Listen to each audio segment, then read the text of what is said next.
السلام عليكم. عليكم السلام. سلام.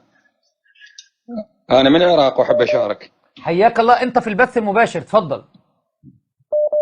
حبيبي أنا شيعي يا هلا بك. وياك، وجدا معجب بطروحاتك. الله يسعدك يا رب. بس عندي يعني بس هيك ملاحظات شوي لازم تسمعني لأن مهمة كلش. تفضل.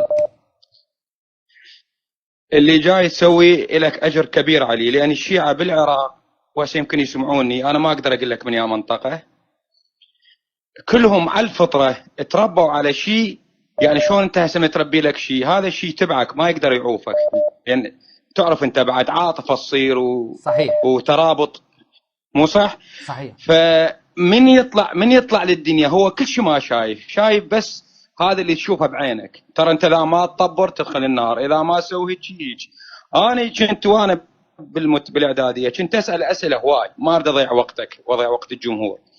هاي الأسئلة كنت دائما ما يجاوبوننا لحد ما أنا بحثت عنها وبنفسي اطلعت عليها، لقيتها خرافة. يعني تعرف شنو خرافة؟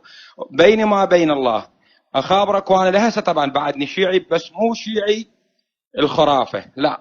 وأنا أقدر أقول يعني ما نقدر بعد، أنت تعرف أنت حتى تصير شيعي تسمعني ممكن مو؟ أسمعك يا حبيبي، خذ راحتك في الكلام. أي تعرف أنت حتى تكون شيعي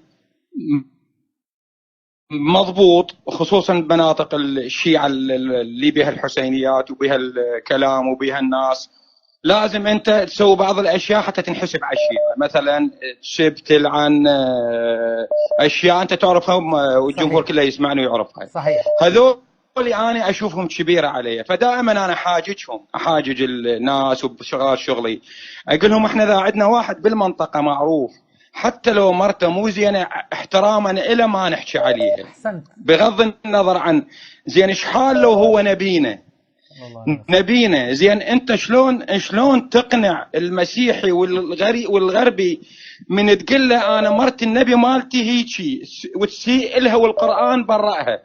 زين من يسمع من عندك هذا المسيحي او الصابئي او الغير دين، يسمع منك تقول انا الخلفاء الموجودين اللي صاروا بعد الرسول كلهم مو زينين، يقول لك هذا دين يش اللي خلفاء مو زينين، هذا رسول يش. تعرف كلامي يمكن احكي بالعراقي. نعم نعم، مفهوم يا حبيبي، مفهوم.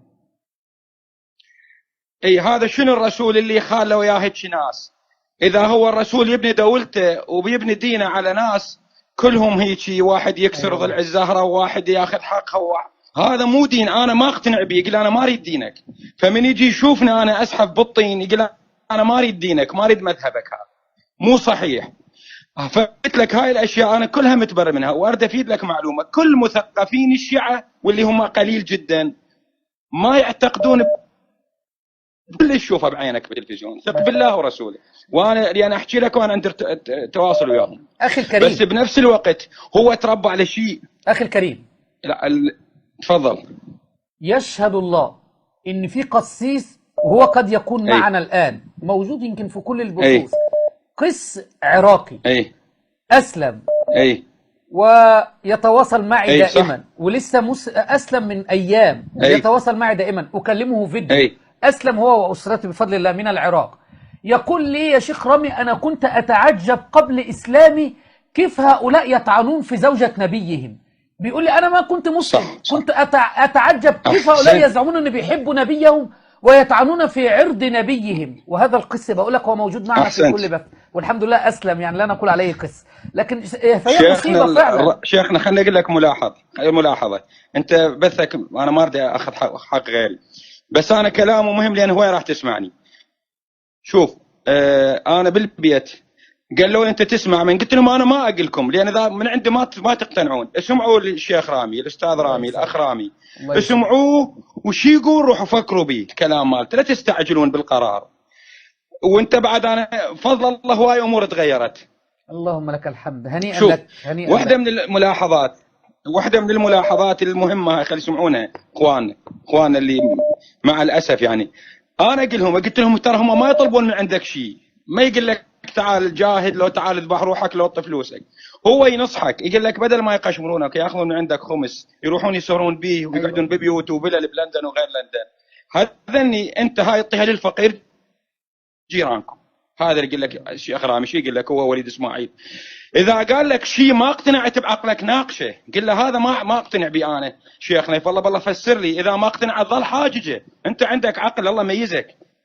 شيء ثاني قلت لهم انتم تحجون على الخلفاء بدون تسميه، احنا مثلهم. يعني هم ذولا من نجوا ابو بكر من انطى فلوسه. طبعا خاف واحد يسمعني يقول هذا سني، اقسم بالله لحد الان شيعي وروح والدي بعد شو تريد يعني، خاف عبالك. بس شنو قلت لك، في طور ان شاء الله انت فاهم قصدي كل زين. افهم يا حبيبي. اي المهم فقلت لهم هذا ابو بكر من اسلم ياهم من عندنا يعطي كل ماله وحلاله على مود يشتري العبيد.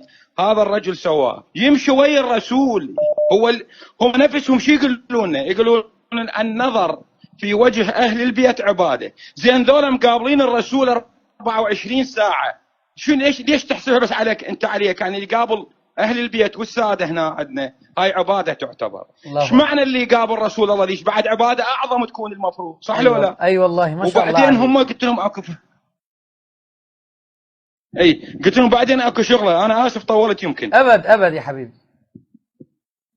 انا اقول والله يا ليت الشيعة كلهم مثلك. والله انا اكرر واقول يا ليت الشيعة. لا هواي مثلي بس شيخنا الغالي اخوي العزيز انت هواي مثلي واكثر مني. بس اول شي ناس ما تحصلك، شي ناس ما عندها القدره على الكلام. يعني مو كل واحد هو عنده طريقه باسلوب الكلام، وهي اكو ناس تستحي يعني.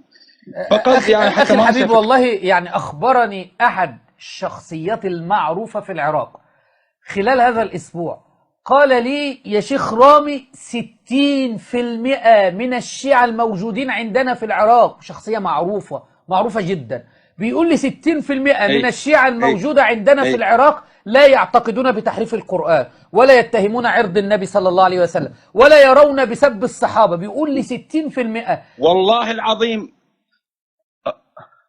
نعم بشرف كلامه صادق بعد شو تريد. واللي يسبون مو دفاعا عنهم شيخنا، اللي يسبون مو دفاعا عنهم، لا هذا يسب لان مقشمريه قايلين له انت سب حتى تغسل الليل. لان بالزياره مال اهل البيت سلام الله عليهم، بالزياره اللهم لعن الاول والثاني بالزياره. فهذا ايش مدري هو لا جاهل فطره طالع من الهور، اغلبهم بالهور وبالعشاير بالريف. يعني شلون قرى مصر؟ شلون ايش عندكم صعيدي وتقول له تعال سب هذا مع احترام للصعايد. نعم. يعني هو ما يعرف يعني مو تزعل علي. نعم.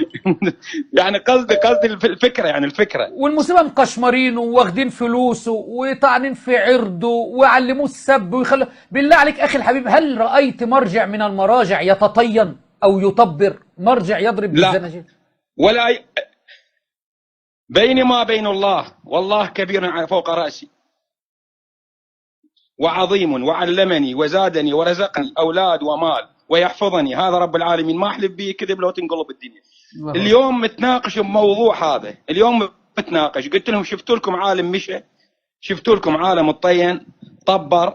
بس تدري هم العلماء نفسهم، تدري ليش العلماء ليش ما يمنعون؟ اكو علماء يعني ما يخاف من الجمهور، لان تروح قدسيته، تروح هيبته، تروح صورته. شعب يعني مدربينه معلمينه شلون تدريب من هو طفل على التقديس. هذا مقدس، دير بالك تتقرب له، هذا لا تسأل عنه. يعني ما انت شايف لك دراسه ما تدرس بها قران؟ لا كش ماكو، ما عندنا القران. ما انا ما حافظ لحتى 10 ايات ما حافظ. الله اكبر. الله يوفقك يا حبيبي.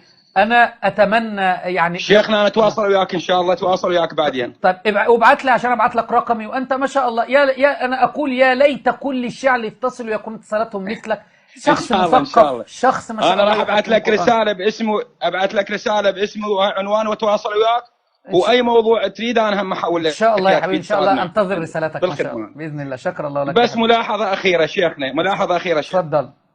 دير بالك عليهم بالكلام، اكو ناس ترى مدفوعه. حتى انا ذاكم شفت نساء يحجن، هذني ترى ذني مدفوعات باجر. يعني لا تخاف، مو عبالك هاي مرة عادي، هاي مدفوعه الاجر يعني. ابشر الله يهديهم اجمعين. شكرا الله لك يا حبيبي. شكرا الله لك.